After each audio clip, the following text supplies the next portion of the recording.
préparer les tomates, c'est que je vais parler un tout petit peu d'une société à la fin, ça va pas être très très long, donc allez-y, armez-vous de tomates. Je vais parler d'ennui dans les réseaux sociaux, car c'est quelque chose que je crois on peut commencer à remarquer ces derniers temps.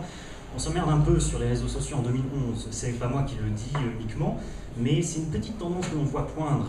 Gartner, le cabinet, s'est amusé à interroger 6000 personnes avant l'été, et parmi ces 6000 personnes, ils se sont rendus compte que près d'un quart d'entre eux utilisaient les réseaux sociaux moins que les années précédentes, cette année, et c'est une première.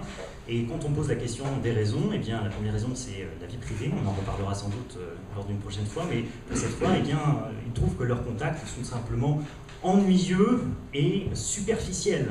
C'est dur quand même comme constat. Et en fait, on se rend compte que derrière l'abondance des réseaux sociaux, ils sont en croissance, évidemment, tout le monde les utilise de plus en plus, mais leur utilisation, cas par cas, pour un certain nombre de la population, est en train de diminuer. Derrière l'abondance des réseaux sociaux, en fait, il y a une certaine vacuité des uns et des autres qui fait que la course aux égos, j'en connais 2 ou 3 qui se sont déjà fait flasher sur le site Personal Branding, si vous ne connaissez pas, allez voir. La course aux égos, les statuts et les updates de commentaires un petit peu vides, eh bien, tout ça peut-être fait que on est un petit peu moins intéressé pour se suivre les uns les autres sur les réseaux sociaux. On a des centaines d'amis sur Facebook, mais au final, avec lesquels est-on vraiment en contact, avec lesquels échange-t-on vraiment? Le fait que l'on soit avec des échanges dématérialisés qui, au final, sont avec des vrais amis, mais on perd un petit peu le sens avec la réalité, ces échanges-là, en fait, eh bien, nous sont parfois complètement décorrélés avec les connexions que l'on peut avoir dans la vraie vie. Sur ces centaines d'amis que l'on a dans nos réseaux, et puis au final, voilà, on s'est dit avec un ami que, pour le coup, ça serait peut-être bien d'utiliser ces centaines de contacts comme étant autant de potentialités de reprendre contact, de se remettre ensemble à échanger sur des choses. Et donc, on a monté ce site qui s'appelle le Toit là-bas, qui est en ligne.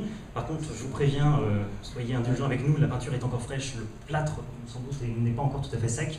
Je vous le présente ce soir, donc voilà, c'est une première. Toi là-bas, en fait, va se synchroniser avec votre carnet d'adresses, vos contacts dans vos réseaux sociaux, et va vous proposer d'aller les rencontrer via des voyages, en regardant quels sont les meilleurs prix et quelles sont les meilleures options de voyage pour aller leur rendre visite. Et donc, on espère tout simplement qu'en reprenant contact avec vos amis, en ayant l'opportunité de leur rendre visite un petit peu plus fréquemment, y compris vos amis qui sont à l'étranger, eh bien, vous avez la possibilité de partager un petit peu plus et redynamiser les réseaux sociaux en essayant d'éviter l'ennui. La plupart des voyages dans le monde se font pour tourisme et pour business, mais permettez-moi de vous assurer que les meilleurs voyages que vous faites, ce sont lorsque vous allez retrouver vos amis. Enfin, il n'y a pas meilleur guide que tout simplement les amis que vous rencontrerez sur place et que vous retrouverez. Je terminerai avec une petite citation. Toutes les bonnes présentations se finissent avec une citation. C'est l'un des plus beaux vers de la poésie française. C'est surtout le poème de Baudelaire, merci, qui s'appelle L'invitation au voyage. Eh bien voilà, pour cette rentrée, on voulait tout simplement vous inviter au voyage, parce que c'est peut-être le meilleur moyen de combattre la morosité de la rentrée. Voilà, je vous remercie de votre attention. Vous pouvez balancer les tomates.